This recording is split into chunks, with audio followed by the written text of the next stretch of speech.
Breakfast Daily. The segment is News Review, where we get into a conversation around some of the topical issues, bring you varying perspectives, and have you join us because it is interactive. We want to know what you think about the various topics and even the submissions that our guests will be making on these topics. So send us your thoughts, your comments, your contributions. You can do so via our WhatsApp number, which is on your screens. You can join us on our socials. We're streaming live on YouTube and on Facebook. We are on X, where we are very, very interactive. We are on Instagram, quite engaging there as well. And you can as well enjoy some exclusive video content from ChannelOne TV on TikTok. Go online, channelonenewsonline.com. You get details of our stories. Go to our website, citynewsroom.com. You get details of our stories. But you can make life easier for yourself and for us all by downloading the ChannelOne TV, ChannelOne News app from the Google Play Store, the ChannelOne News app from the Google Play Store. And then you have access to all the news, all the information. It is factual, it is relevant, it is accurate, and you can have the details thereof. It's on the ChannelOne News app, hosted on the Google Play Store. The interface is quite simple, quite easy to navigate. You shouldn't have any challenges at all. Once again, you're welcome. Thank you so much for joining us. My guests are in studio. Ibrahim Ajay is a former assistant secretary at the office of the former president.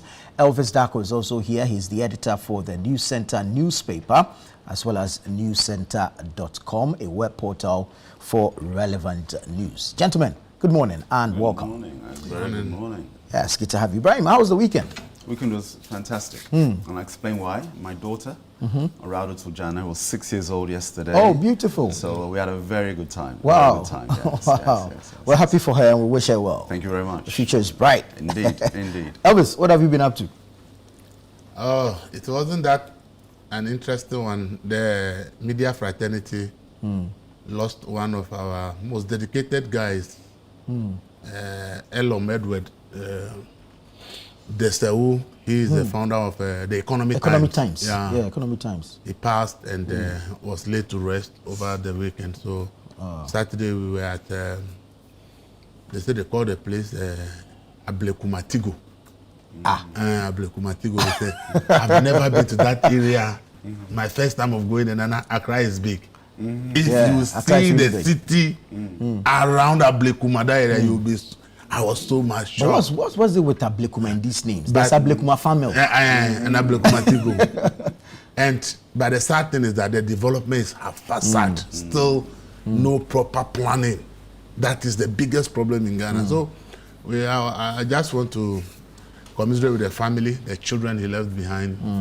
And we pray that the good Lord will continue to comfort the family and the works he has done as a journalist. The fact that he actually founded a newspaper, I only hope and pray that those that will continue to manage the paper will be able to do it well, so that his legacy will live on for long. Yeah. I hear the area is called Ablekumatiko Pool. There's a pool. Yes, there's even a pool. What is it that? What they have a mast there? So the area was named after it. Maybe that is maybe Tigo Pool was the first mast, but I didn't see any mast anyway. But I think the whole area, maybe where we had the event was there, may not be the specific location, but they say the entire area is called Ablekuma Tigo Pool. And it's normal for in Ghana, where not just Ghana, across the world, where you have place names. In La, we have La Wireless because of the telecommunications tower. For those who don't know, it's La, we used to call it Labadi, but it's La Wireless. So it's when it comes to Tesha as well, we have telephone pole. When you're on the Rasta Road, there's an area called telephone pole, and we use these place names to locate and identify exactly where you are in the vicinity. And Ashama is named after states in the U.S. and different. Ashama, almost every country in the world. Ashama, Washington. No, Ashama has almost country in the world, from Lebanon to Mexico to Jericho to. Ashama is a continent on its own. Oh yeah, that's why Ashama there is like a conglomeration of the world. Because almost every country, but you know what brought it? It's because of the soldiers. Oh, okay. When they go for peacekeeping, any contingents, when they come, where they go to buy land to build their house, they will be among the first people to go and purchase land around that area. And most of the soldiers at Michelle camp decide to have their private properties there. So then when they come from peacekeeping and they are able to purchase a land in a particular area, they give the name of where they went for the peacekeeping to make the money to do that property. Then it becomes, so if you go to places like Jericho, Lebanon, Jerusalem, Israel, and all those things, it's largely about this soldiers who have gone to peacekeeping and returned to procure land and decided that, okay, they will name the place after the country from where they went to peacekeeping to make the money to. So you hear a lot of the names, you realize that Ghanaians soldiers have been to those places for peacekeeping. And then instead they pays for other people to also to come in if the person had traveled to a country and comes to the area to be the first person to procure land or put up a property, they decide to name it after that country. And so it went on and went on, and now there's so many, but now there's also a lot of local names also that have come up because the communities, the traditional areas that owns them also realized that they are losing out. Exactly. So then they started also naming some of the traditional areas after their clans and the rest. So you have Ashama, Zenu, and all those things, also Apollonia, and all those areas coming up. So, but unfortunately, if you go to many of these places, the digital addresses we have done, because we didn't, people who are supposed to do the job didn't do a diligent work.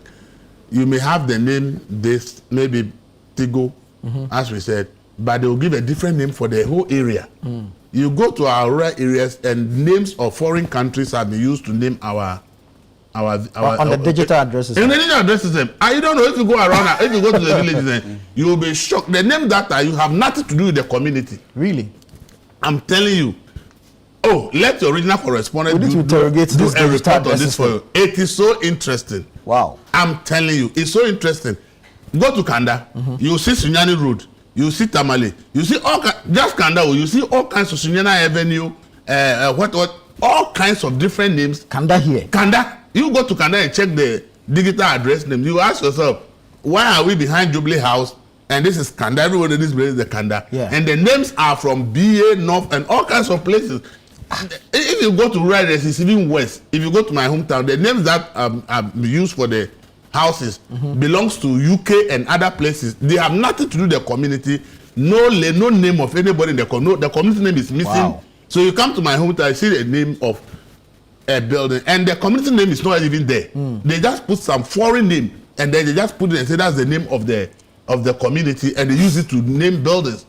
I think that somebody needs to sit up and say, look, we have to redo this thing again, because really it doesn't reflect who we are. You go to the community has a name, and the house address does not include a name. Does not reflect it. And the name they give the street and the houses belong to some European countries, America, some crazy names. Some crazy names. I don't understand. The people who did it were of a foreign orientation. Is the building or the name? Because we have street names. Street names. It's not a street name. So, you see, what happened was you're that saying that what's on the digital is different from the street name. Exactly. The community name. The name is even. It's foreign to the whole community. People don't know how the assemblies came by that name. Because there's nobody in the community is called by that name. No one in the community has that name. The community itself, the name of the community itself is not even the address. Because Ghana Post, which was supposed to do the work, did not have the manpower. So they actually ceded that duty to the assemblies to do it. And I don't know how the assemblies planned the whole thing. Okay, so their own volition. The assemblies... They just sit in their office and created the names. And they just went around and pasted it around and said they have done digital addresses. So if originally I live on, say, number 5 Jakpasu Road, but on the digital address it's number 5 Queensbridge. Yeah, Queensbridge or Liverpool or something. Please, if you we'll have to look into this. Let your original correspondent go to rural communities and see. And see what I'm talking about. The foreign names on the digital all over the place. All over the place. Wow. As the name. And I'm like, nobody in the community understand even where this name came from. And when you ask them, so they were there when the assembly just came to emboss it that they are doing an address system. So no consultation with the people. It's interesting. We'll look into it. People. All they knew is that their houses have names. And now, by this name, who is called by this name? Which street has this name? Or where is the name of the community? They are non-existent in the community. Okay, back in the studio, Elikem Kotoko has joined us. He's the Deputy CEO for the Forestry Commission. Elikem, good to see you. Good to be here. Good morning. Right, so That's about it for the caravan. Let's get back into our business for the morning. Let's get straight into it. We're going to start off with matters around our former Finance Minister Ken Ofori-Atta, who's currently in ICE detention. We're being told that his U.S. visa was revoked since July of 2025. This is a revelation by the Attorney General. Elvis, let me start quickly with you on this Ken Ofori-Atta matter and this ICE detention. We understand that he was seeking to even change his residential status in the U.S. and all, vis-a-vis the SML case pending in Ghana. Your quick thoughts on this. Should we just give up, come home, come face the law? If he has nothing to answer, he goes free? Or are we looking at who the man Ken Ofori-Atta is and going through all of this? What are your thoughts on it? Oh, for me, in terms of the issues, once the case is going to court, whether he comes or whether he stays in the case will be heard by a Ghanaian court. And the verdict will eventually come out. I will know what the court will say. And whatever the court says, stays. So whether he comes or not, the case has already been filed in court and the court will hear. So for me, I await the conclusion of the court to know whether the court has found him guilty or not, because aside two of them, all the people that are needed about the, some of the cases are in Ghana. So for me, that will be my thought on that. In terms of the visa revocation, visa issues and the arrest, well, the news broke that he was arrested, okay? And some of us tried to find out, I personally tried to find out what led to the arrest. And it turns out that it's an immigration issue. Yeah. That the ICE people got him arrested because they got him at a time, his documentation to determine whether he's validly in the U.S. or not could not be ascertained at that material moment. And the explanation was that the visa was due for expiry in February this year. So he has presented the documents, including his everything to the U.S. immigration for consideration to extend his stay in the U.S. Subsequent discussions are creating all kinds of confusions when the Attorney General and his deputy are claiming that his visa was revoked earlier and all kinds of matters. And now the Attorney General gives a different date. He claims the visa was revoked. And then the deputy attorney also gives a different date. That is also claiming that the visa has been revoked. So you ask yourself, both the attorney and his deputy, where are they getting their information when both of them are giving different dates as to when the visa was revoked? So that actually gives the other narrative that it may not be revoked, and rather it is this, he's seeking extension and not having the document with him at the time the ICE people got him might have been the what is let me say a narrative that has not changed. But for the deputy agent and the AG, they have given two different dates. One says June, one says July. So which one do we have to believe? And for ICE issues, you go to court, you go and present your case. If the judge determines that you have a valid case, you may go. If the judge thinks that you have to go back to your country, once the court orders that you have to go back to your country, they give you the options. Either you are self-deporting or you are to be deported as a criminal. That's one the court will determine which type of deportation system you will leave the U.S. with. Does the court determine which country you are deported to? Of course. No, the U.S. actually has. That's why they've been able to establish this agreement with countries where they can deport you to. See, per the UN Convention, you cannot be deported to a country that you say you don't want to go to, okay? Or if they cannot establish that you are actually from that country. You understand? So the U.S. government needs to establish exactly which country you are coming from. And that country must also accept that they want to accept you before you can be brought back. That is why the U.S. is finding it difficult to deport so many people to countries where they come from. So they use the visa and the passport you use to enter America. Which passport did you to determine where you are coming country from. Of origin. And if the country say they will not accept it, then they look for a third-party country, sign agreement with them, and then they push people to those countries. That's why West Africans who do not want to return to their countries, and their countries also have also refused to accept them the U.S. has agreed with Ghana that they will bring them to Ghana. And I don't know under what protocols we are able to send them back to the country. That one is not clear yet. Yeah. Because we saw how some of them said they won't go, and our security people were pulling them all over the place. I asked that question because I wanted to find out if Ken Ofori-Atta can request not to be sent to Ghana. If that will depend on what he's going to tell the court. If he goes to make, for instance, the argument his lawyers are making is that he will not get a fair trial in Ghana. And they cited various issues. And actually, some of the issues they cited was what got him off the Interpol red notice. That the man was not missing. The OSP know where he is. His lawyers have written the OSP. They've shown where the man is. And therefore, you cannot put the man on red notice, because you only put a person on red notice when you cannot establish the whereabouts of the person. And then you seek international police cooperation to smoke out the person. Yeah. So if Ken Ofori-Atta's whereabouts is known, and that is known to Ghana and Ghanaian authorities, using Interpol to look for him is an abuse of process. And Interpol, by its own rules, is not permitted to do that. Right. Interpol is only to look for people who are hiding and their whereabouts are not known. That's when it's international police cooperation. So some of the arguments they are making, if they go and make it in court and the court agrees with them and says, based on ABC, they think sending Ken Ofori-Atta to Ghana is not safe, those will be American court decisions. And it is what the court decides that ICE will work with. Yeah. For them, they have a mandate to arrest and keep you in detention. But once in detention, they also need legal approvals to be able to send you to whichever country they are sending you to. And those are determined by a court. So when you have lawyers who will challenge it in court, then it becomes a battle. So until the court decides, Ken will remain at the detention center awaiting the decision of the court. And whatever the court says is what will be done. This Trump administration, when it comes to deportation, you must know that they prefer to deport you rather than any other option. And so it's true that the U.S. government has actually revoked certain visas since Trump came into office, because they wanted to make sure that they achieve their political promise of sending people they call aliens back to their countries.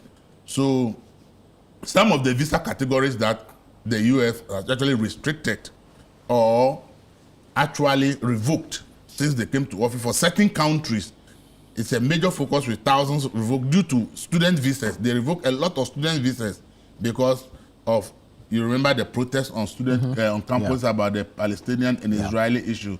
And if you do anything against Israel, called anti-Semitism, it means that you are against Israel. And if you are against Israel, it means you are against America.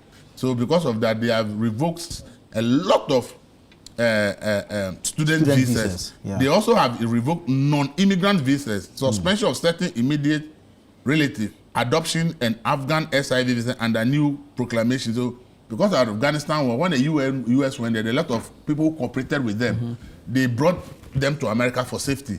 But this administration has managed to revoke that protection given to most of those who they are supposed to go back to their country.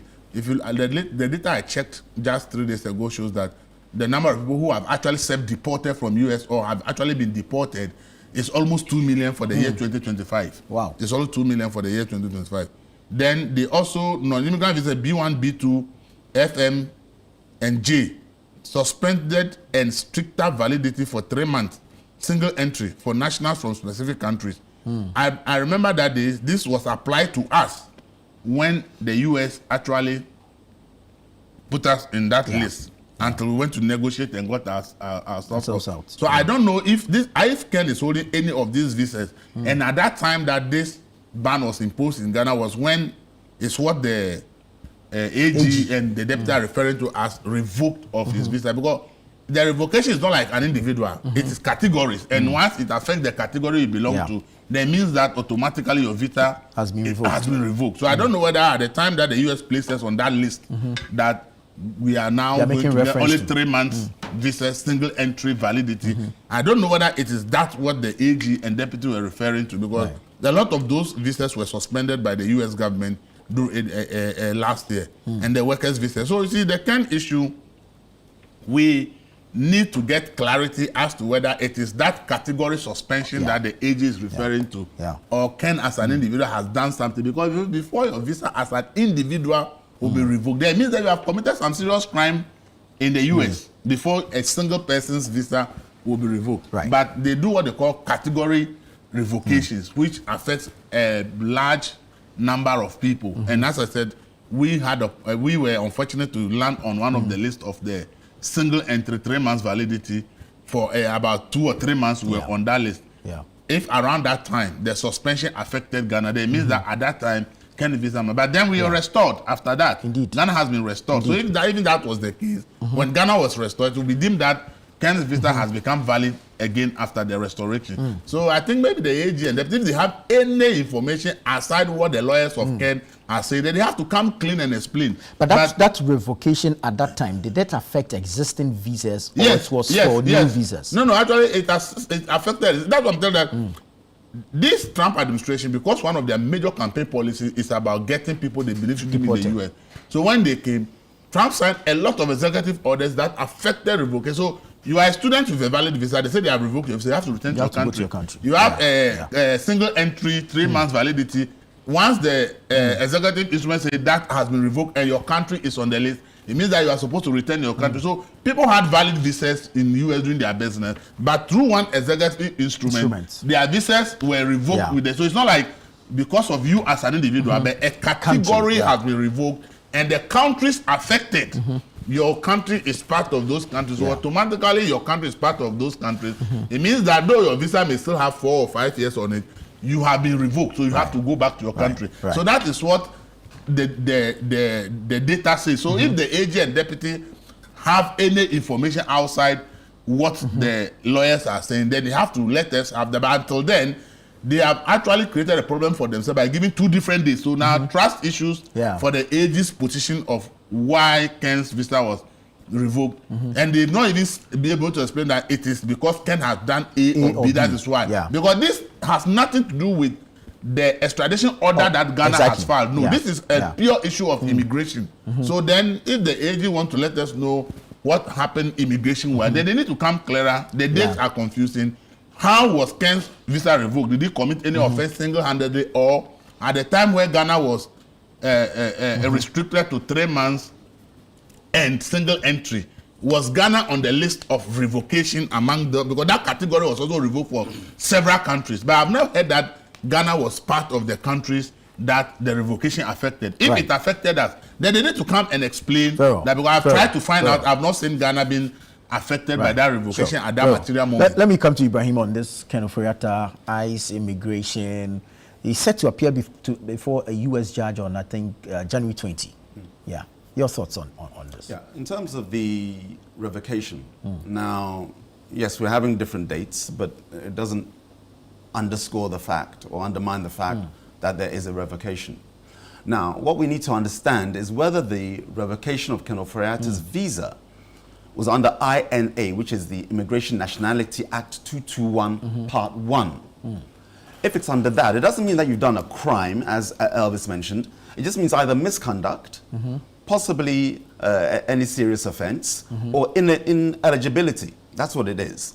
And if that is the category of the revocation, it means that the government, that's the Department of State, has said that you are no longer ineligible due to either information that has come to the Department of State that gives them cause for concern to revoke your visa.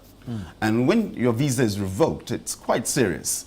It's different to an expired visa. An expired visa, you can reapply again at some point in time. But when it's revoked, it's very difficult until and unless you, the applicant, address the cause for which your visa was revoked or cancelled.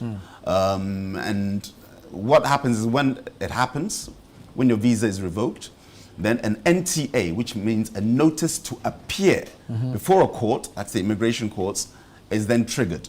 And now we understand that Ken Ofori-Atta has, per the reports we're having, filed or applied to adjust his status. Now that can give him some breathing room in terms of the court process to determine whether or not they should wait until that application is concluded. But the courts don't have to. When I say the courts, the immigration officials don't have to. So could it be the same application for a change in status that put a spotlight on him? Possibly. We don't know. right now it's guesswork. Yeah. It could be a case of misconduct. It could be a case of information that has been given to the Department of State. And could be a case of ineligibility. Right. Because his visa is a medical visa, from what we understand, for prostate cancer. Okay. So in January of 2025, he entered the US based on that medical visa. Now, 6 months down the line, this visa is then revoked. So we've got to ask a couple of questions. How long was the medical visa for? Generally, it's 3 months. Generally. Every case is different. But generally, it's 3 months from which you can reapply while you're in the country to extend that visa. Most countries give you the opportunity, especially medical visas, to reapply. Because maybe the prognosis was A, and then later becomes B. And so your medical team or the doctors or the surgeons attending to your oncologist will then give you the necessary evidence to apply for an extension of that visa. So let's say between January and June of last year, that's 6 months. So is it a case of that it was now ineligibility had now been triggered because a conversation had taken place with the doctors and say, what is the diagnosis now? Is he able to travel to then, seek recuperation in Ghana? I'm just giving my thoughts. Sure. Has there been misconduct? I doubt it. Misconduct in terms of any sort of criminal activity? I doubt that. Totally doubt that. And those are the things that would have triggered, or information coming from outside, additional information coming to the notice of the Department of State that could cause them to say, given what we've heard, maybe there is a case against you. Because definitely, I can say definitely, because it's in the public space, that the Ghana government has been pursuing the red notice means of extraditing Ken Ofori-Atta. And if this information has convinced the Department of State enough to revoke the visa, then that's where we are presently. Right. Yeah. All right. Thank you. Elikem, your thoughts on this? So, the narration from the Ages Department and the dates and the confusion that is arising from it. Thank you so much, my brother. And I think that in the first place, it is as embarrassing as one can think that a finance minister who is purported to be so God-loving, clad in white, quoting Bible verses, would today not want to live in his country or would subject himself to such international embarrassment. Let nobody put any velvet gloves to this matter. Ken Ofori-Atta has overstayed in the United States. It's as simple as that. Whether on health grounds, whatever, you knew that it was not really only on health grounds, so you couldn't have sought the right and appropriate extensions. Really? Look, you may have a 5-year visa, but it does not mean that when you get up to there and you've gotten a 5-year visa, you can leave Ghana and go and live in the US for 5 years before you return. You have a short period within which you need to return, or even if you're staying beyond that, you will need to again ask for an extension. True. So the fact remains that Ken Ofori-Atta has overstayed in the United States. And like I said, as embarrassing as it is, his lawyers may not have advised him well, they have failed him, and he himself, isn't it very clear that he's running away from accountability on health grounds? And this is Africa. He's not the first finance minister that we have in an African country. We have seen all these kind of styles before. I have concluded in my mind long before I go that Ken Ofori-Atta, as it stands, is a criminal. Really? Many people have referred to the definition of criminal only on legal basis. But the English definition of criminal itself also tells what that means. And it can only be taken to any point or anywhere or any legal action if I'm referring to legal definitions, and I'm not. But in any case. So how do you come by that conclusion? But look, are we not aware of the numerous things? Have we not even emphasized the incidents that happened under his tenure, the things that have been outlined? Look, and I believe that Ghanaians are even bored with the rehash of these things one after the other. It even got to a point where even over 80-something members of parliament under the NPP themselves even suggested that, look, Mr. President, kick this family member of yours out. They were looking at political fortunes. How is that political fortune? Not criminal. They knew that it was affecting their representatives of constituencies. Yes. And they knew how they were being affected. So that was politics, not criminality. It was affecting the, look, no, and I am telling you, if we look at the numerous instances we have raised against Ken Ofori-Atta, why is he even believing that he will not have a fair trial? Is he the first person to be tried in this country called Ghana? How unique does he think he is? And you see, now, whether extradition or deportation, it appears he may even come faster than he thought. And so I am so ashamed of his conduct. This is an indictment not to himself, but to the political party called NPP, to his family and his tribesmen. For President Akufo-Addo to be living in this country, for Alhaji Bawumia to be living in this country, and the very person who became the special purpose vehicle for all the nuances, refusing to want to come and live in this country, our beloved country, we are a proud nation and all that. In any case, was he not finance minister for almost 8 years? He couldn't build any proper health facility that would take care of his health. And so he wasn't health minister, he was finance minister. He doesn't need to be health minister. So if a proposal comes from health ministry. But you don't even need to say this. As finance minister, almost everything, you control the purse. Yes. You control the purse. They started Agenda 111. Look, it's so sickening where we have gotten to. As a young person, I find it very distasteful. And it is only evident enough in all what is happening that, again, I reiterate, Ken Ofori-Atta was and is a criminal and must be dealt with. You cannot Can you prove it? Well, let anybody take me on and let me prove it. Look, we cannot live in a country where people will serve this country and behave in this manner, then we'll treat it with velvet gloves and say, well, this is also another matter. Then we're not even a serious country ourselves. It only means that public office is actually for your personal good. Go there, do good to yourself, and then go away, and you can get rid of everybody. Because, look, of all what is happening, the special prosecutor, that is why it is inconsequential if they said he's been revoked in June or July, what have you. There's been a revocation, yes or no. You have served this country for this long while, and you believe, and as we are told, that he is trying to even circumvent to get a stay in the United States. What does that tell you? Let us not treat this with velvet gloves at all. I am so passionate about it. If care is not taken, my words may be too harsh beyond, because we cannot entertain this. We all saw what happened. We all even saw what enterprise. I have said it openly and publicly anywhere. If left with me alone, no single government business should go to Enterprise Insurance or the Enterprise Group again.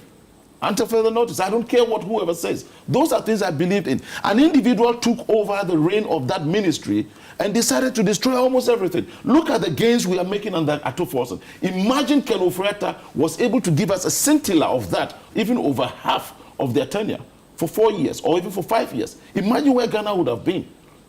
Every indices was just going downwards, and the president would not even listen. Maybe my brother here may not be able to say some of this, but I know deep down, the people who are watching us, the NPP people who are suffering, and today they are asking themselves, what did we do in the past 8 years? Did we even have a finance minister? Did we have a president? Did we have a government? We have settled the 709 million euro bond. We have got into a facility of 750 million with Afri Exim Bank. Just this morning, I'm told that over 1.3 billion, 1.4 billion of the IPP's energy bills have been set. And you see the effect of the one CD levy. So imagine we had such crooks who had power, and we're introducing e-levy here, this, that, and they told us, for instance, that e-levy was going to solve the unemployment problem. What did it do? It rather created more problems. For the first time in a very long time, 8.5 billion, we have actually exported. We've got a balance of trade. We've exported more than we imported as a country. And that is what we've been looking for. Inflation has dropped to where? 5.4. At a point, it was 54. So somebody has been able to just jump that and put a dot between the 54, and it's 5.4. And you can look at all the indices. Yes, somebody may even say that all is not reflecting instantly, but it takes time. True. It takes time because if all these indices are beginning to show this way, these are signs of greater recovery. And so what have we done to ourselves in the past 8 years? Then the very person or persons who superintended over this criminality now want to find avenues because they can hire the most expensive of lawyers to do whatever and stay away from accountability. He must be brought into this country dead or alive to account for whatever he did. He must be ashamed. His family people, the MPP, many of you who are even supporting him should be ashamed of yourself. Because this person, as I see as a criminal, when he was involved in this criminality, amassing so much wealth that you see the expensive places he's living in, you cannot even afford 200 cities rent for yourself. And you'll be on social media defending such a character. And look at look at what we find ourselves in today. We find ourselves in a quagmire, in a situation where the economic fortunes are now being turned around little bit by bit. But somebody has gotten so much and is living so well over there. Then we'll find an avenue to say on health grounds, this and that. Ken Ofori-Atta alone, probably, could even pay maybe the staff, entire staff of this institution for the next 100 years and they'll be living very good.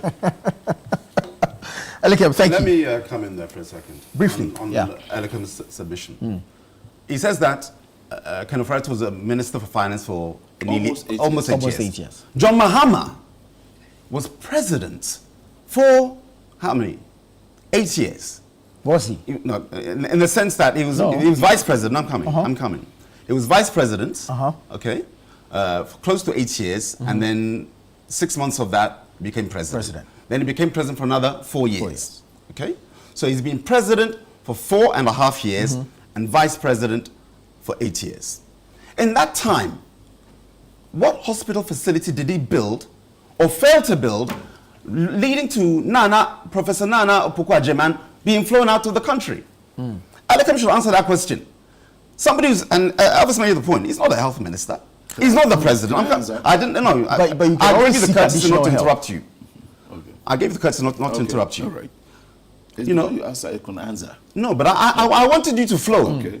I think it helps our debate. Otherwise, I'll take you off track, as you're trying to do now. So I'll stay on track. Nana Opoku-Agyeman is vice president. Ken Ofori-Atta is not. I'm not holding brief for Ken Ofori-Atta. I'm holding brief for my party. And you look at the fact that John Mahama, and I've given you, he's a president, vice president. How is it then that his vice president was flown out of the country on that issue? We need to understand that when you're putting points, put them whereby we can debate and understand where you're coming from. But she wasn't just lifted out of the country. What do you mean she wasn't lifted out of the country? What do you mean she wasn't lifted out? She sought medical attention. Elekem's point was that you are finance minister, and you corrected him. So you're not, even if you're health minister, does that mean you're building a hospital for yourself? We can see the amount of investment that the MPP has put into this country over the last 8 years. You've had even NDC people giving Dr. Bawumia credit for the gold for oil reserves. They've given it. Hoptel. Initially they were poo-pooing it. I'm talking Sam George and co. Then they come out in the event of Hoptel saying this is one of the most vibrant Ghanaian companies. We saw it. They were in a cry here when they had that thing. The Minister for Communications, Sam George, with the delegation of Hoptel, the management, applauding Hoptel for an indigenous, innovative, ICT-focused, AI-centric digital company, and we need more of that in Ghana. In opposition, Sam George was rather saying that this belongs to Dr. Mahamudu Bawumia.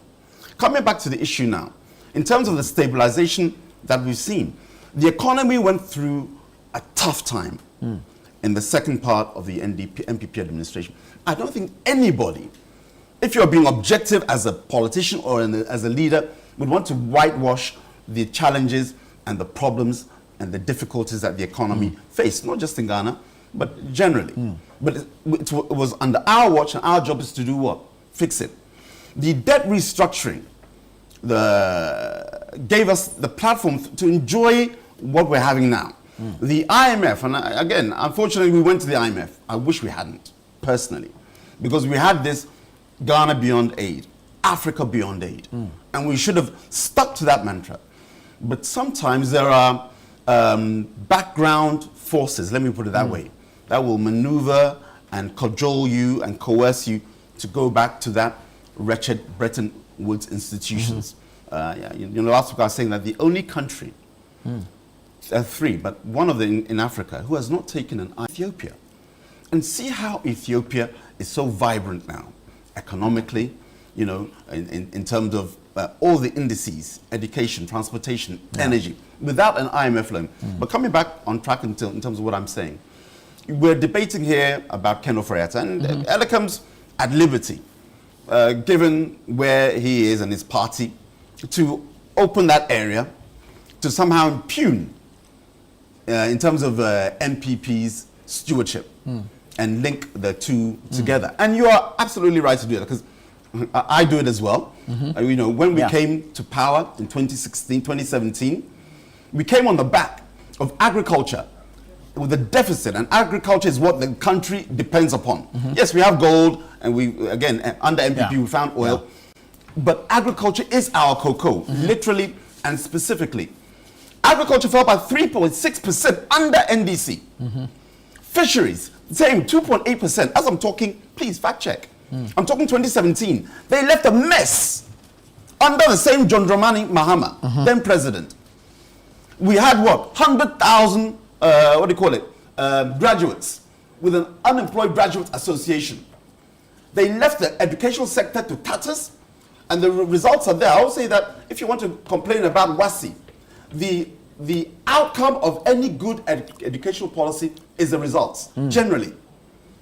Under NDC, and you can look at the comparison now, between their tenure and MPP's tenure, we, in fact, Ghanaians' results, educationally, even with the challenges of the double track system, outshone our West African peers. Because you had quality leadership delivering. And Ghanaians know this very well. And you have a case now that the cost of living, and Ghanaians know this, is still high. Has there been improvement? You can say generally the indices will show you. Inflation, you mentioned 54, yes, at some point. At December last 2024, 28.5%. Still high. But again, look where we're coming from, a 54 to 28. The trajectory was down. 23. Thank you, Elvis. The trajectory was down. 23.8%. Thank you. In December. Good. So I'm in the ballpark. Okay? So I'm saying that Ghanaians generally know. Generally. And am I happy that we are seeing improvements? Of course. We're all in the same boat called Ghana. I don't wish this administration ill. I want them to succeed. But politically, that's where we will win, God willing, 2028. And so I'm just saying that when we are debating these things, let us be fair to the evidences around us. That's why I cited this thing about Professor Nana Pugwajeman. 8 years, John Mahama. Where is your hospital? She, we don't know what happened, but she required medical treatment for a lengthy time outside of Ghana. So what, I need to ask the president. But is anything wrong with that? Because she first reported to UGMC. She first reported to the University of Ghana Medical Center. I understand. Before being flown out. Good.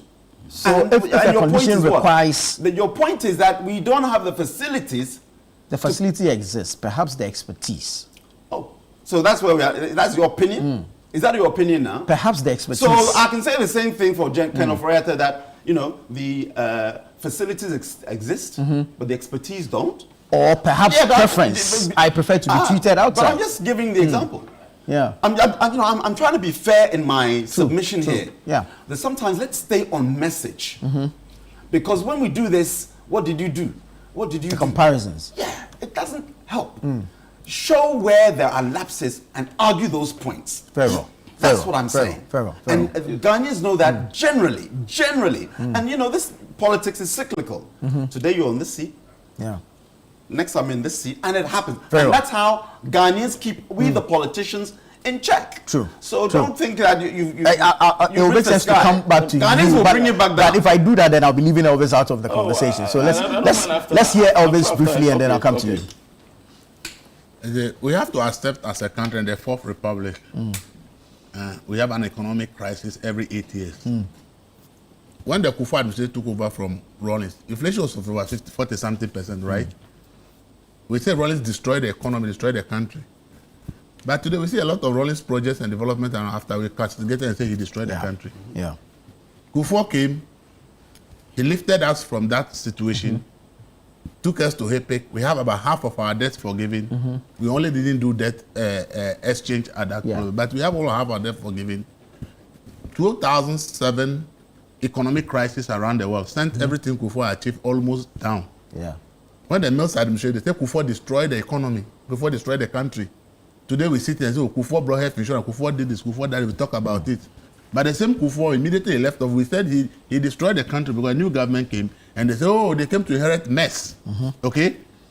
The Mills and Mahama maintained single-digit inflation for 3 years. Dr. Kufuor Dufo was the governor of the Bank of Ghana. In 2014, Mahama took us to IMF at the time our import cover was left with only 9 days. The total money we can use to import is 9 days in this country. We had to run to the IMF to beg for support. And the Akufo-Addo government says, oh, Mahama destroyed the entire economy. Yes. Akufo-Addo ran the economy so well in the first year that by 2020, all the indicators were even better than what they inherited in 2026, right? 2027. By Akufo-Addo left office in 2024, NDC come, they say the country is... So we must admit that no government is faultless in terms of sending the country to economic crisis. In every 8 years in this country, each government has taken us to one economic crisis or the other. We should look at the bright spots and stop just total condemnation. Okay? If Ofori-Atta goes to seek medical attention abroad, the truth of the matter is that ordinary people go to Kolebu and UGMs to talk about, and even there are simple medical tests to be done. They tell the machines are not, we have to send to South Africa or India. And you have to wait for 2 or 3 weeks before the results come. So nobody should deceive anybody that we have any super medical facility in Ghana that can treat every disease. So when people travel abroad, we must understand it, because the systems we have built for ourselves in this country, we do not have that kind of system. Ordinary person go to Kolebu and they say, this test we have to do, we have to send to South Africa or Kolebu or India, and you have to take 3 months. You go for certain operations and they tell you that, oh, we can't do it here. Or even if we do it, after surgery care, we can't. So go to India or South Africa. So we must admit that clearly our healthcare system is not up to scratch that if people have certain conditions, they can be treated here. And we should never let that argument come in. I think the issue is about Ofori-Atta and his deportation. The views Elikam has about it is his individual opinions. If he says something and Ofori-Atta, his family feel that they want to sue him, it's his business. But to make it a problem for the entire NPP and the previous government, I think that if we continue to generalize this way, we will continue to damage every government that has come to pass. And it makes consensus building forward a problem.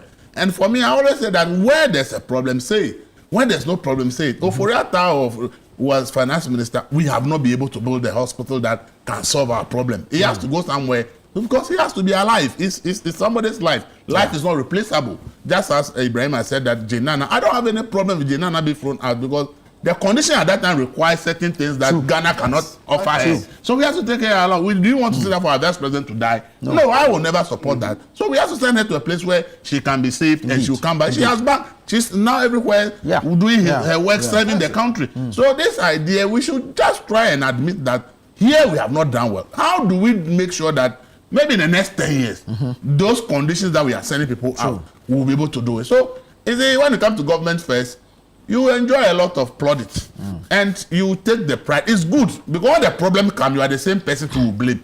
This first year of the Jomama Green, Two-First and all this, look, we the trade surplus, we started experiencing trade surplus for about 3 years before this government came. So trade surplus didn't start under this government. And you see, let's us be mindful. This trade surplus is because of the drive in gold export and the price increase in gold export. And in the past ones too, it is true, it was gold and cocoa exports that actually gave us the trade surplus. But these are not areas that actually create jobs for anybody because we are just exporting raw materials abroad there. That doesn't build the country. So we can take pride in certain achievements, but we should know that these are temporary. And as I said, every government, and we as a country, we have to start planning that, it appears that at least in this Fourth Republic, every 8 years, we go back to an economic crisis. How do we put together existing finance ministers in the 30 years, those that are alive, how do we make sure that in the next 8 years, now that we have done a debt restructuring, in the next 8 years, we don't find ourselves in this kind of situation? So the kind of buffers and things we need to be putting in place, we can put in place. Because for the Fourth Republic, as I've narrated, every 8 years, it seems our economy has to go through a certain serious process. When we did the HIPIC, we all thought we were never going to go to the IMF because we had almost half of our debt forgiven. And then we did a redenomination where the cedi was even stronger than the dollar. And we were all excited that our economy is going to go to somewhere. Where are we today? So we should let the political skewing rest, and let's begin to look at this bigger picture. Thank you. This has been the situation in the Fourth Republic. How do we overcome that challenge? For me, that is the issue instead of trying to find blame. Right. Elikem, briefly, just a few seconds. Any attempt to gerrymander this thing around Ken Ofori-Atta will not wash. In the first place, do you recall a certain Ken Ofori-Atta reading Ghana's budget, where he made us believe, the people in Secondary watching today, where he read his budget and told us that work on the rehabilitation of the Isipon Stadium had reached 90%, which meant that they had spent money and work had gotten to 90%. It took you just 5 minutes after that to go to the Isipon Stadium, and you realize that it had deteriorated to the extent that work could not have been said to have even been 5% done on that. Such criminality. So, look, for instance, you can make reference to Professor Jenana, etc. Let me tell you, under the NPP, you run down almost every state institution. Just go to the nearest secondary school over here and see whether those schools have seen even painting or maintenance in the past 8 years when they were in power. So you do not run down the health facilities to the extent that even the health facilities that you had didn't have even generators running, and you expected that it be used. And so that is why I'm saying that it cannot be. Were we not in this country when, pardon me, but we saw Ken Ofori-Atta's face as swollen as 5 times his original face. When they asked him to resign, he still refused and said he cannot abandon his children as a father. When he looked so unwell that time that we could all tell, he was still in this country having medical care here. But immediately after he is no more in power, then he needed to take care outside. So it is just not because of that. No, but even then he was flying out for Neil, that is why I am saying that Ken Ofori-Atta is needed back in this country, dead or alive. He needs to come and account for his stewardship as the one who controlled the purse over almost 8 years of this country. Very well. Let me take a few quick messages. Which is fair, because I think President Akufo-Addo said that he wants all his appointees to stay back and account for their service. Very well. Rex from Sandema says, it is difficult defending a hollow case. If the revocations were collective, why is it that it was only Ken Ofori-Atta that was arrested? How can you renew something that has been revoked? How did you know that? Do you know the amount of Ghanaians who were arrested this year, last year in the US? Maybe you should go over 500 Ghanaians were arrested by us last year in the US. The NPP is taking Ghanaians for granted, and it was this attitude that delivered them the disgraceful defeat in the December 2024 elections. Okay. Alhaji Hamza from Pig Farm says, good morning, my brother. In my humble opinion, Mr. Ken Ofori-Atta brought all this upon himself, and he should blame himself. We're being told that his visit or his visa will be expired in February. So why will eyes go after him? It means the lawyers did not tell us the truth. According to the AG, Ken's visit... Oh, okay, you mean visa. Yeah, but I keep saying, I'm sure it's autocorrect that got you here. Visa was actually revoked, and if this is true, what resulted or what led to the revocation? Something is not adding up. He says, Mr. Elikem Kotoko has made my day this morning, and I am proud of him. Salute him for that. This one says, as a Tesconite and a faithful patriot, I strongly condemn the reported detention of Honorable Ken Ofori-Atta and the revocation of his US visa, as well as the manner in which it is being presented, which appears more accusatory than analytical. Okay, at this point, he's referring to Elikem's submissions on this. He's referring to ICE. He mentioned ISO. Well, he says, as well as the manner in which Elikem has presented the matter on ChannelOne TV, which appears more accusatory than analytical. First, the rule of law must never be replaced by political theater. In any constitutional democracy, allegations, no matter how serious, must be handled with due process, fairness, and respect for human dignity. And he goes on to say a lot. Abu Sufyan, the message is too long. So you guys should keep it brief. Short. They should go and demonstrate over there that what Trump is doing is against the human rights of Ken Ofori-Atta. Well, you never know. Sarah, they should go there and demonstrate. You never know. Maybe they are planning that. Let's look at the energy sector quickly, and then the payment that has been made, the $1.4 billion to stabilize Ghana's energy sector. We woke up to a statement from the Finance Ministry this morning, which says government has decisively resolved Ghana's crippling energy sector debt, describing the move as a major step in restoring financial stability and international confidence.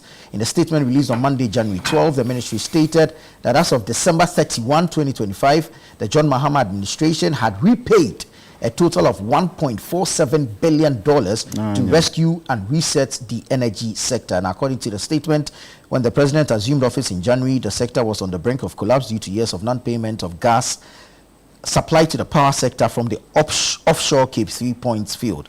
The situation had led to the complete depletion of $500 million World Bank partial risk guarantee under the previous administration. Now, the ministry says government has now fully repaid $597.15 million, including interest drawn on the World Bank guarantee, restoring the facility in full and reaffirming Ghana's credibility with international partners.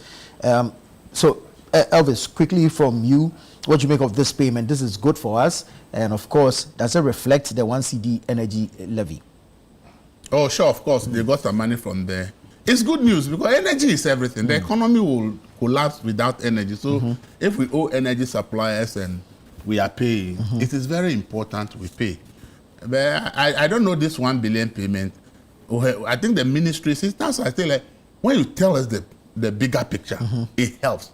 Because if you read the IMF report, it says that next year, 2020, this year, 2026, the shortfalls in the energy sector will be over $1 billion. And the IMF says it's a crisis for the power sector.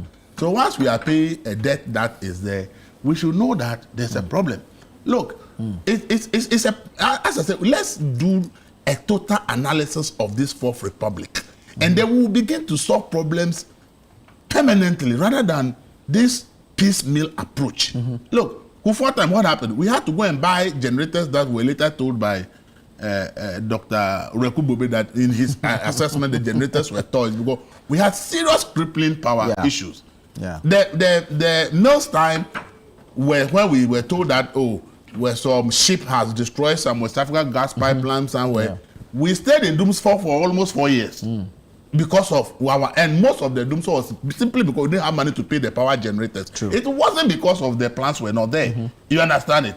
NPP, they decided to pay a lot. Look, when NDC 2016, 2017, we were owing West African gas pipeline almost 200 million. We are so the energy sector. No, see, there are so many debts. You see, there's a convolution of debt in the energy sector. We need to have a national strategy, sit down and say this is the way we want to address the energy sector debt. Look, the biggest thing that is dragging out Ghana's economic progress is the energy sector. Because of take or pay agreements that we signed, that whether we consume power or not, we pay. If you look at how much we have paid for power we have not consumed in this country, it can build maybe the Accra-Kumasi Expressway that the NDC is talking about. For power we didn't consume simply because we said take or pay. Whether you take the power or not, you pay. We have a convolution of issues in the energy sector. And I'm only hoping and praying that we can find a lasting solution because it's the biggest drag down on all the revenues we are generating in this country. The biggest consumer of the energy sector. And as I said, IMF has already done the calculation with Ghana government. And the agreement is that next year, it's not the one that we are consuming, the shortfalls. This year, the shortfalls for energy alone is $1 billion plus. Wow. And the caution that we have to do something about it. So I'm happy we have been able to make some payment because nobody wants doom. So aside productivity, today we have all built concrete houses. When power goes off, you can't even sleep in your room because where we are now, because of criminals, we have all barricaded ourselves into our rooms with all kinds of things. We can't open our windows for air to even blow in. So when you are sleeping and there's no light, you'll be sweating all night. So we all understand that and know that with that power, everybody will suffer in this country. Somebody who is selling ice kenke in my village and has to freeze it will lose his or her business because there's no electricity. So for me, making the payment is important, and I hope and pray that what the IMF has told us, and we know, it's not that we do not know, we will find a lasting solution to the debt in the energy sector, the shortfalls, that we can run an efficient energy sector, because without it, any dream of economic resurgence will not happen. Very well. Very well. Thank you. Ibrahim, I'll come to you, but I need to take a quick break. Okay. Right. So please, pardon me. Sure. I'll take a quick break here. When I come back, we'll hear from Ibrahim and Elikem on the payment of $1.747 billion to the energy sector. This is Breakfast Daily here on ChannelOne Television. Stay with us. We'll be right back. Grateful for your time this morning. Send your comments in. Let us know what you think about the various subjects or topics that we're discussing. I'm going to Ibrahim now, find out how timely, how important is the release of this monies to the IPPs at this point. Okay, first, I'd like Ghanaians, if you're watching, to stop scrolling and listen to what I want to say. This 1.4 billion, sometimes we need to understand as Ghanaians, how did we get here? In 2012 to 2016, when we were suffering doomsor under John Dramani Mahama, what did they do? In a panic, they signed 43 independent power purchase agreements. The take or pay that has been alluded to here. 43. By 2017, only 15 of these were online or on stream. And the others were in a state of near completion, but the contract had been signed. You had those which were like emergency power, such as the Ameri and the car power shift, to bring power online quickly. But here's the thing. This money, 1.4 billion, is largely to pay these independent power producers. It's legacy debt. It's not about infrastructure, where now you have new substations and terminals, improved electricity, grid wiring from, what do you call it, Gridco to ECG. We had, installed capacity of, and I'll give you the figure here. We had installed capacity altogether of over 5,083 megawatts because of the deals that John Mahama signed. The panic, can't handle the economy, the energy crisis consumed him. He signed deals giving us 5,083 megawatts of installed capacity. But in fact, we only used we only used it once. The amount of demand that Ghana used at any one point was 2,700 megawatts. What does this mean? We have an excess caused by John Dramani Mahama of 2,300 megawatts of excess capacity, but we have to pay. A leader who panicked brought us into this situation. So what does that mean? The annual cost, for paying this excess capacity was $500 million a year. This is power we didn't use. But John Mahama signed the contract. He handcuffed us to this poverty-ridden debt. 500 million a year caused by John Dramani Mahama. If there's causing financial loss, this needs to be revisited. If it's not revisited now, God willing, inshallah, in 2029, we'll revisit it. $500 million a year that we didn't use. So look, for the last 8 years, 5 times 8 is what? 40. 40. 40. That's 500 million. $4 billion Ghanaians have paid for a power we didn't use because of John Dramani and the builder Mahama. That needs to sink in. It needs to really sink in. I come to your house, Nana Tufo, and I, for whatever reason, leave the gas on or do something, leave the electricity on. I'm not there. But you will pay, because I'm a guest. I'm a guest in your house. And every leader is a guest. You're not permanent. You're a guest of the Ghanaian population. You're a visitor. Your time will come, you'll go. But what do you leave behind in my house? House being Ghana. So I give you a big electricity bill. I'm out of there, but you are paying because you are the landlord, you're the owner. Ghanaians should really understand. $4 billion of money that we did not use. If I used it, I can say, okay, maybe we didn't use it wisely. That is what John Mahama has left. That's the legacy that has crippled Ghana. MPP did fantastically to even sanitize and manage that area. Every single month, $42 million we were paying for unused electricity. But John Mahama signed us into that debt. And you want to tell me that I was into Elvis, this is great? Great for where? How is that great? How is that great? And the evidence is clear. But most of these contracts have been renegotiated. Because of the MPP. I'm coming. Don't pay. I'm coming. I'm not castigating you, but you're per your submission. And you're saying that, great how? You're paying the people that John Mahama, in a panic, forced us to. So I should be able to critique that area. I have to, for the sake of Ghana. And if you remove our political labels, imagine I'm not MPP or NDC, and a Ghanaian is saying, Massa, why did you sign these contracts for stuff I don't use? Imagine if John Dramani Mahama had signed a contract for water that we don't even use. But every month you have to pay the water. Meanwhile, you don't need the water. Two, the water is not flowing. What Ghanaian in their right mind would support such a contract? Right. The figures, and I'm keeping it short, but repetitive. Because if I go through the details, you will miss the import of what I'm saying. If we took out a loan, am I right, for IMF and the MPP, $3 billion. And I stop and I think, why? Why do we do this to ourselves? There are other ways and we can do it. Elvis is talking about all this money is to do with leakages and what do you call it? Power lossage or, you know, transmission losses. Elvis is 100% right. These are all part of the reasons why ECG cannot meet its payments, and ECG is only collecting 60% of the power that it was distributing to us. That's the Electricity Company of Ghana. Right. Okay? So already there's a shortfall.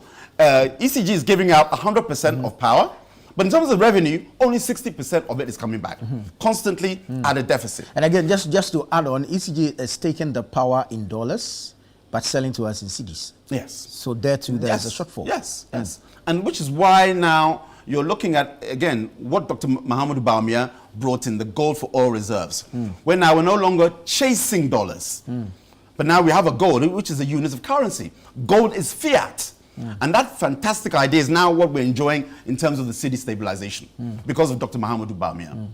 Now, in terms of the ECG, you're right, taking in dollars because you buy these inputs and you sell in cities. And when the city is depreciating, those stable now, you're okay. But when we left office, in January 7th, 2025, the rate was 14.7. Am I right? To the dollar. Yeah. Now it's what? 12.3, 12.4. Yeah.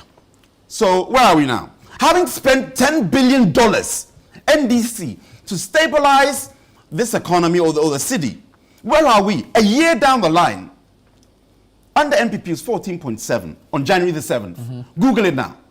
Now today, you're looking at 12.3. So look at just $1 difference, $1.5 difference, and we spent $10 billion of your money, Ghana. That's how much they spent. For the, I won't say propaganda because the intent behind it is good. Right. Stabilize the city so all other expenditures, inflationary pressures come down. But it has to be sustainable. The economy isn't for amateurs. It has to be sustainable. Because prima facie, it looks good. Exchange rate is there. But look, CPI index rose by 20 percentage points. That's the consumer price index. Yeah. Yes, inflation has gone down, but we still need more money to maintain. I'm talking when I say we, Ghanaians. How much is your bread now? Is it not 2025? Yeah. How much is Kenke now? Is it not 5, 6, or 7 cities? And so on and so forth. So that's why the cost of living, Ghanaians are complaining. On top of that, there's no job creation. There's no activity. So someone will say that $10 billion that John Mahama and Ato Forson have spent to look good on paper, they said it themselves. The Bank of Ghana released the figures last week. Yeah.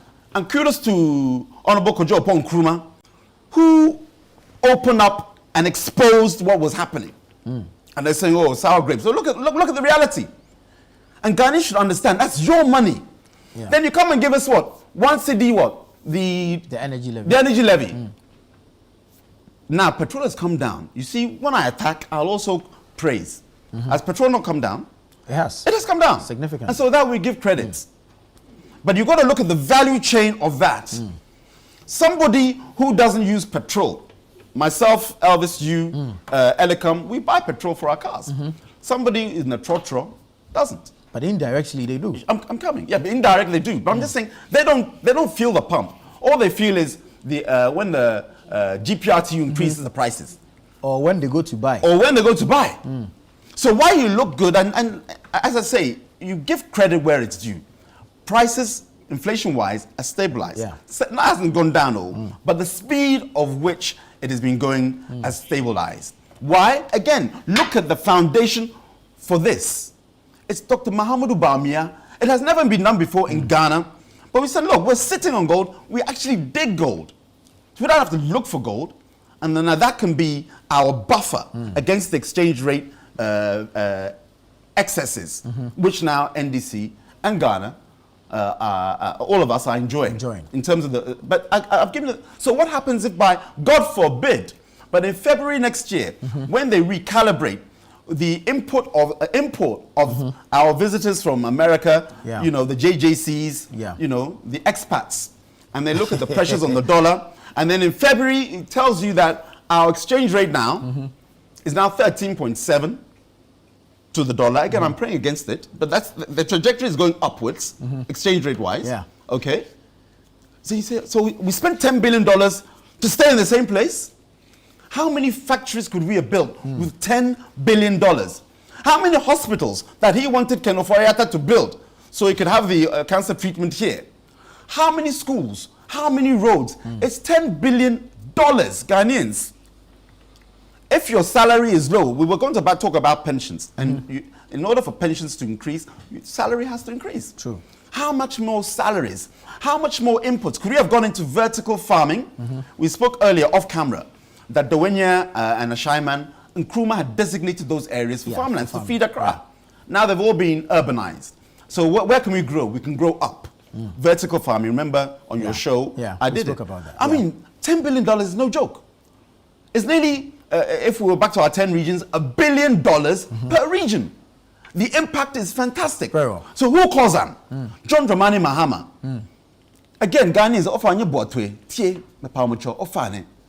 We are paying $500 million because of his panicky leadership. Every year. And they didn't have the sense to somehow ring fence it. And so, okay, I'm doing IPP.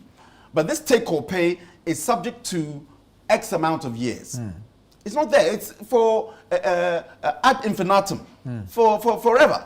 Yeah. It's a contract. As long as you keep having the capacity to supply, I'll continue giving you my incapacity to pay you. Right. 43 agreements, only 15 are actually working in terms of delivering, and the rest are just sitting down, enjoying our hard-earned work because of John Dramani Mahama's incompetence in 2016. Very well, Ibrahim. Thank you. Elikem, your thoughts on the energy sector debt and the payments that have been made by the Finance Ministry?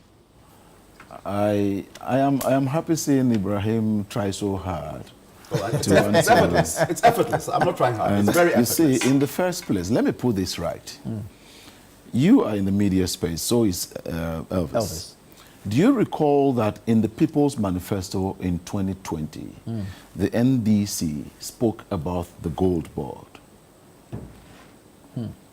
It is contained in 2020. 2020. We'll have to make reference. We'll Good. Now, in 2021, 2022, you have introduced a gold for oil reserves. Between you who has introduced something in 2022 and somebody who proposed to do so in 2020, who would you say has the novelty of that idea? So I leave that to Ghanaians. Because I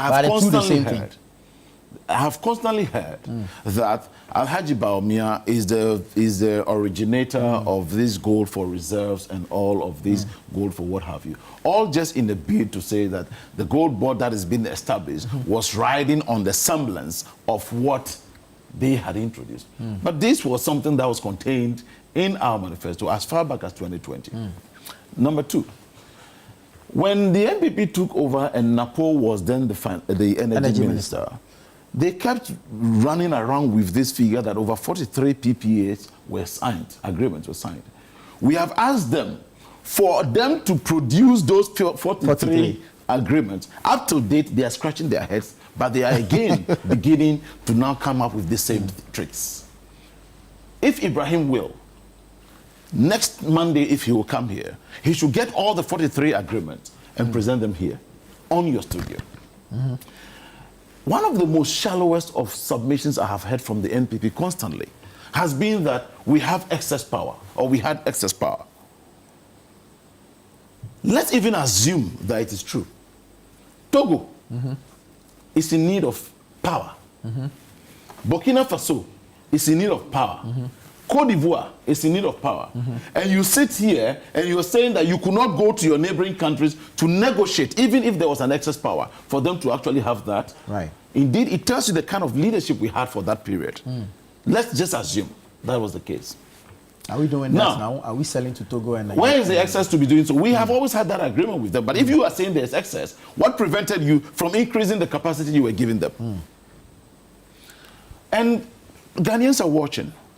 Ibrahim constantly was lying about the dollar rate. The dollar has been at 10.4, 10.5, 10.6. It's never been at 12. Even today, as we speak, it's at 10.6. Elegant, please. Don't embarrass yourself. No. Don't embarrass yourself. No. But no, what is he referring to? He's referring to the rate now. What is the rate today as I speak with you? Are you giving us interbank? But what are we referring to? No, today is that, but he was talking about a time under this same government. He referenced where they left it. As of the time he was referencing where they left it. What was he referring to? What was he referring to? December. And what was he referring to? Was it not interbank? January. And was it not interbank? January. And I'm giving you the same interbank today that is at 10.67. So why is it I should not embarrass myself in this? No. So give me a figure that disproves what I'm saying. So don't be on air and be rather lying to the people that is at 12 point this, 12 point that. It has never crossed 12 in a very long time. It's been at 10, hovering around 10. Last month, even when we were in Christmas, let him finish. Even when we were in Christmas, let him finish. Even when we were in Christmas, for the first time, the dollar was very stable. It has been hovering between 10, 10.4, 10.5, 10.6, thereabout, below 11. Even during Christmas, it never got to 12. So where is he getting the 12 from?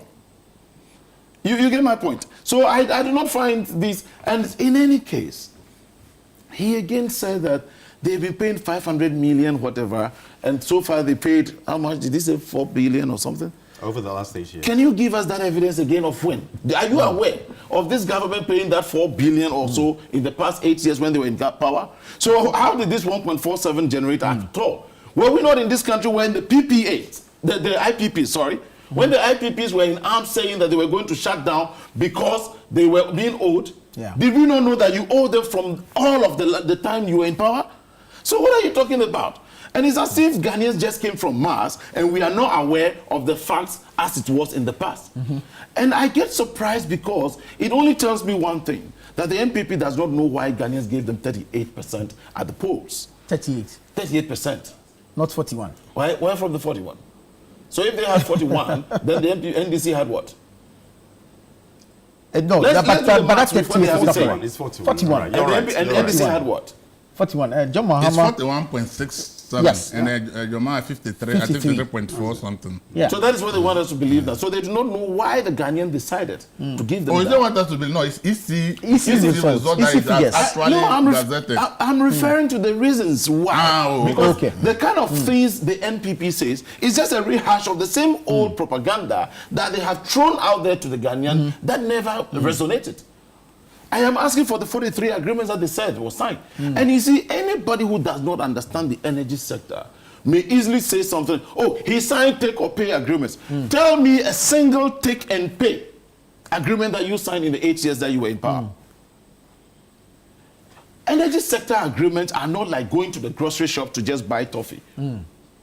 Because the person there are huge investments over there. And the person wants some kind of guarantee and assurance that when I'm producing these, it will not go to waste. So largely across the globe, You actually have to go into take-or-pay agreements. And so you would need to look at, why is it that if, let's assume, let's assume that you've signed a 100 megawatts take-or-pay agreement. Why couldn't you have gone to sign 200 or 350? Because there's a certain threshold within which they would also think will be viable for their business, and you have to go into. Today, in his last or concluding statement, he still referred to John Mahama as incompetent. If he cares to know, Anthony Kabo was saying 2 days ago that Bawumia has a leadership that is similar to John Dramani Mahama. In 2016, I gave you credit that the economy is doing well. Yeah. In 2016, he panicked through incompetence. I'm fair with my submission, but continue. You see, John Mahama can never panic because he will make it clear to you that I am determined to solve this problem, and he will be focused to do so. And that has been who he is. And so I'm just letting him know. Welcome. Would you agree that those contracts could have been negotiated better? Could have been negotiated better to where again? And if that was the case, why couldn't they have renegotiated it? Do you recall the last time they wanted to rip us off in 2018 when they wanted to renegotiate the Ameri deal? When they wanted to steal over 500 and something million from us? And the president eventually said he was misinformed and Ejako was made to take the fall for that. And Ejako also himself cowardly said that he will come out at the right time to speak. Up to date, he has never spoken. Such cowardice.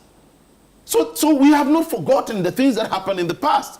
After all these things they said and all of that, car power, where have they relocated it to? To Ashanti region to resolve an energy problem. If you think that there was excess power, why didn't you shut it down when it was eventually transferred to us? Some of these agreements were build, operate, and transfer. And so when eventually we had it, why didn't you just shut it down if we had excess power? You would have seen. We had excess power, yet within your time, there were still days we were having power challenges. And you want us to believe that there was, as though the 1.47 billion that's been paid is even debt accrued by the NDC government, and they decided not to touch it, leave it for John Mahama to pay. Granted, that is the case. He has even paid it. You see, John Mahama and the NDC government introduced the D levy. Right? They made all manner of noise about it, but this is the dividend we are seeing physically. You are paying 1 cedi on fuel as levy, and they were up in arms screaming. We were paying e-levy here. They told us that it will provide a lot of jobs. What did we see apart from them cutting cakes? Nothing. And the person who even masterminded that is somewhere in some country. If not for ICE, we would have only been seeing him once in a while, walking the streets, living lavishly. Here we are. We pay the D-levy that you people were screaming about is what has gotten us money to be able to settle these debts. You introduce e-levy. Show us one thing that we derive from the e-levy. So don't think that Ghanaians have short memories. Don't think that Ghanaians do not know. It is a reason why the Ghanaian today does not think they need to even argue much with the MPP. Because you will never make sense if you want to argue with an MPP person. Rather, just keep quiet. When the time is due for you to go to the polls, you show them what you are made of. Because some of the things when being said, I'm surprised. I have been to Togo a few times. I've been to Cote d'Ivoire, and they are in a lot of electricity challenge. True. And you sit as a government, you have only demonstrated that as a government, you are as shallow as my palm if you never saw the need to even negotiate to sell the so-called excess power to those countries. So to add on, I mean, last year the government renegotiated some of these take-or-pay agreements, and somewhere in October, we were told that we saved some $300 million. That is why I'm telling you that they didn't know how to do this. When they tried to say they were renegotiating the Ameri deal, what did we discover? They were almost trying to steal in broad daylight over $585 million. Where you recall people were flown to, is it Dubai or Qatar, wherever, and all that. And in the end, I said Ejako took a fall for the president. And as a coward, he also came to write a very lengthy letter saying that at the right time when the dust settles, he will talk. He never spoke. The dust has never settled for him. Till date, whatever it is, he took the fall for the president. Very well. Elvis, final submission on this. That's why I said the energy sector, if we take politics out, it will help all of us. See, when John Mahama left off in 2016, the energy sector legacy debt was 2.5 billion. And this was put out by John Jinapa when he appeared at his own vetting as minister this time round. And he said the figure has now risen to about $3.1 billion. Meant that in the 8 years of the MPP, they also added about $600 million to the 2.5 billion legacy debt. So the legacy debt in the energy sector was not created by the MPP alone. they came to me $2.5 billion as legacy debt. And as I told you, the legacy debt goes from ECG to all the sectors are accumulating one debt on another, are being put together. Do you understand? Yeah. So it's us focusing on how to deal with it. If I want NDB came to it, they actually terminated about 11 of the independent power agreements, which was at the still over $400 million annually.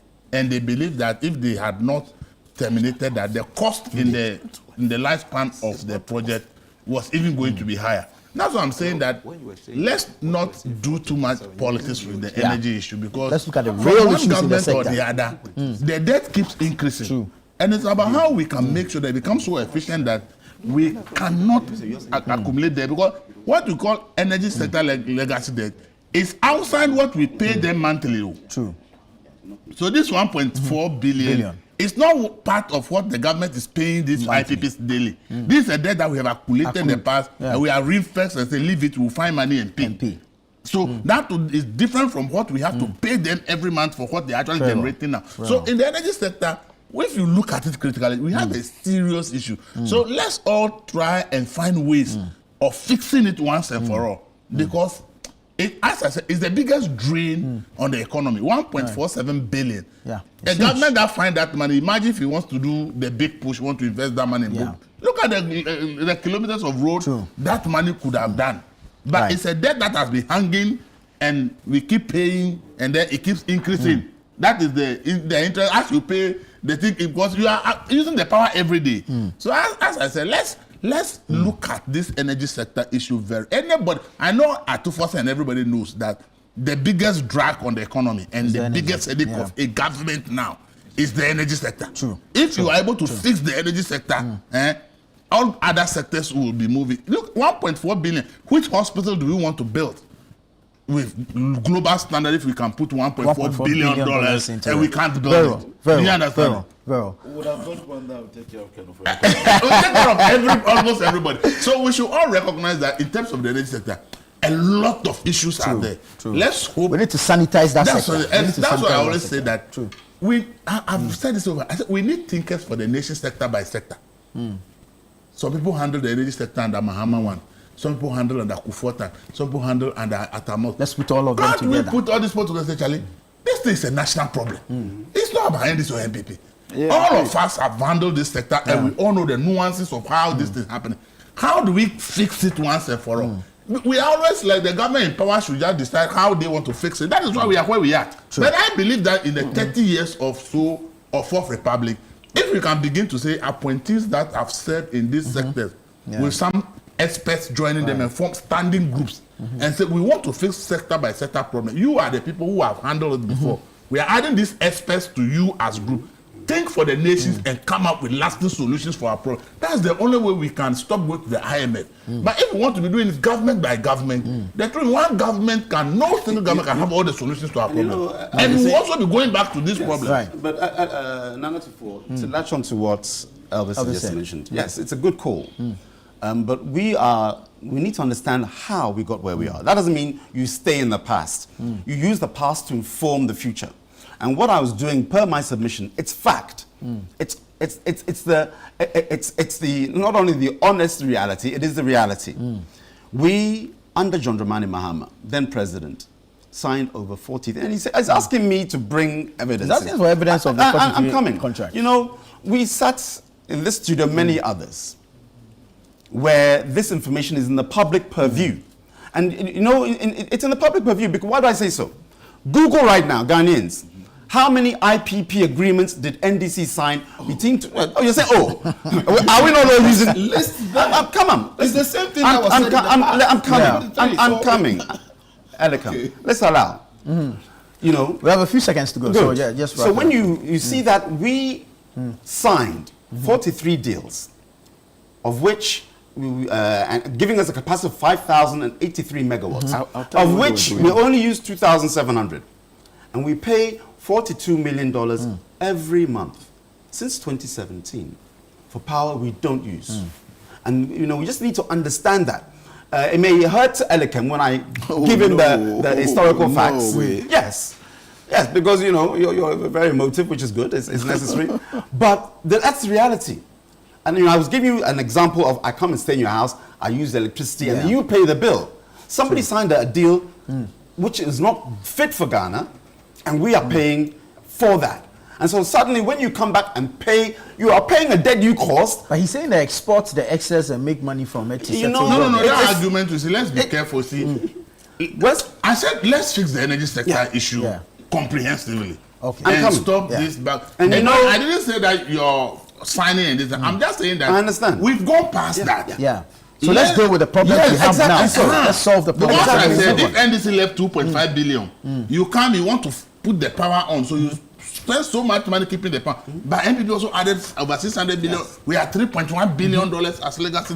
It means that whatever we have done in the past, whether NDC or it's not helping us. There are issues. Yeah. So let's find with NPP what they've done. Where could they have done it better? That's why I said that. So my submission was not to stay in the past, but use the past to inform the future. So that we collectively, I said in my opening statement that we're in the same boat. And I mean, you'll recall, I want this administration to succeed. We'll deal with you in the political arena. But every government, you know, we need to get behind them. But where they're going wrong also, be Ghanaian enough to point it out to them. Because it benefits me when I point out where you're going wrong. Elikem, final. Well, all I can say is all kudos to President John Dramani Mahama. He has demonstrated how visionary he is. Today, his so-called incompetence is being equated to a semblance of what Alhaji Bawumia has. And all kudos to Dr. Ato Kesel Forsen. And then also to Dr. John Jinapo. They have demonstrated that the NDC indeed has men that are capable of handling situations at hand. Mind you, this is not the first time. President Mahama was in power, and he made sure he resolved Dumso before leaving power. Fortunately, whatever it is, whether it's on an oracle or whatever, caused the then or the previous vice president, then candidate, also to even commend him and say, why do we have to commend him for a problem that he created and solved? So I am grateful, and knowing that President John Mahama is on a reset agenda, he's a nation builder that has put the country under construction. And it is not, when we say he's put a nation under construction, it's not only about roads, it's about resetting, and the construction is about everything. We Ghanaians must also now find a way to reset our minds and be able to be patriotic towards seeing the growth of this country. Thank you very much. Thank you, Elikem. Thank you, Ibrahim. Thank you, Elvis. And thank you also for sending in your thoughts, your comments, and contributions. This has been the News Review segment here on Breakfast Daily. I am Nana Tufuo Boating. Please don't go away. The show continues after this.